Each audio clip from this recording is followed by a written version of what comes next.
मी प्रमिलाच recipe मध्ये तुमचं सर्वांचं स्वागत आहे। तर चला आज आपण बघूया कोथिंबीरची वडी। ही एक जोडी कोथिंबीर मी व्यवस्थित निवडून धुवून अशी कापून घेतली, एकदम बारीक अशी कापून घेतली। आणि हे घेतलंय बेसन पीठ,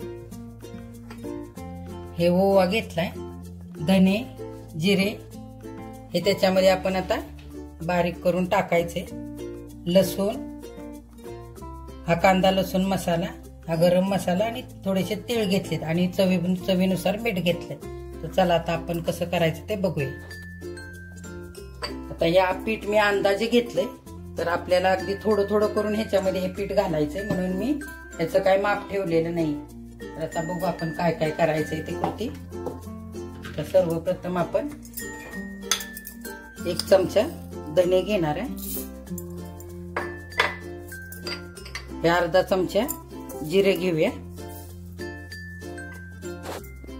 अर्धा चमचा ओवा टाकू आणि हे छान वाटून घेऊया। हे बघा, थोडे धने ओवा आणि जिरे आपण हे वास वाटून घेतलंय बारीक, तर हे पण याच्यामध्ये आपण टाकून घेऊया। ह्याची चव खूप छान लागते।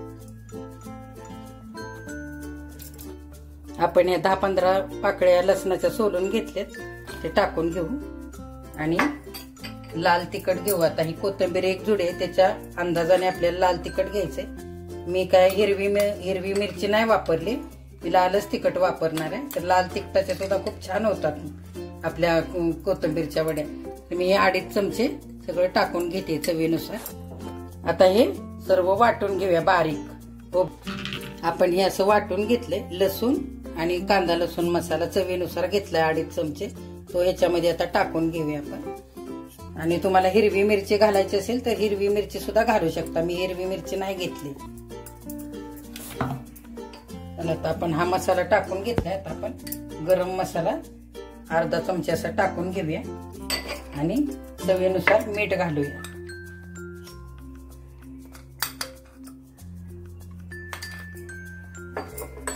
आणि भरपूर सारे तीळ घालून घेऊया। तीळ ह्याच्यामध्येच घालायचे।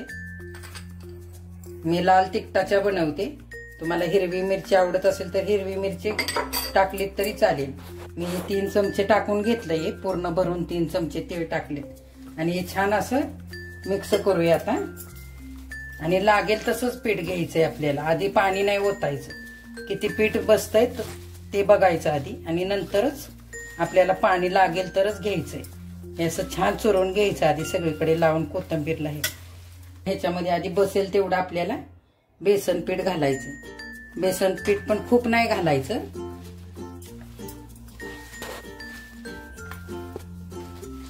जास्त बेसन पीठ झाल्यानंतर ह्याच्यामध्ये मग आपली वडी अशी कुरकुरीत होणार नाही, म्हणून आपल्याला कमीच घालायचंय। पण लागेल असं पाणी न ओतताच असंच आधी आपल्याला मळून घ्यायचं, पाणी घालायचं नाही अजिबात। लागेल तेवढं पीठच ह्याच्यात आपण छान मळून करून घ्यायचंय, असं मळून व्यवस्थित घ्यायचं।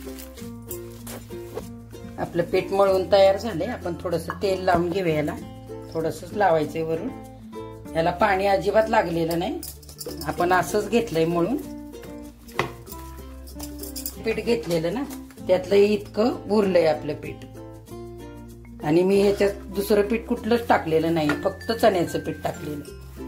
तर आता हे पाणी पण उकळलंय साईडला आणि त्याच्यावर आपण असे चाळण मांडून घेतले। चाळणीला तेल लावलंय मी आणि आपण असे जसे पाहिजे तशा आकाराच्या आता आपण वड्या करून घेऊ आणि शिजायला घालूया।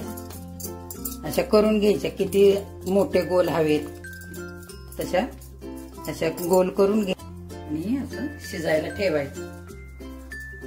दुसरं पण आपण तसंच बनवून घेऊया।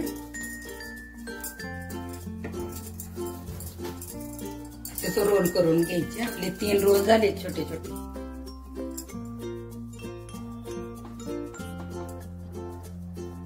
थोडे लांबच ठेवायचे, शिजले ठेवून घेऊया आणि छान ह्याला आता 10-12 मिनिटासाठी छान उकडून देऊया आता व्यवस्थित।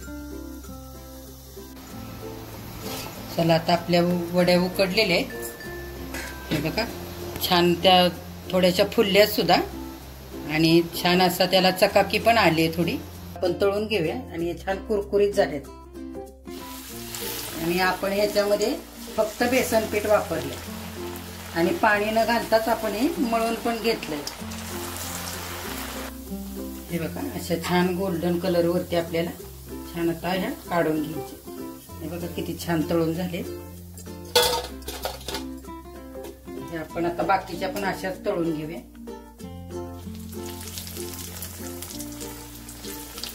बघा झालेले आहेत आपल्या वड्या तयार.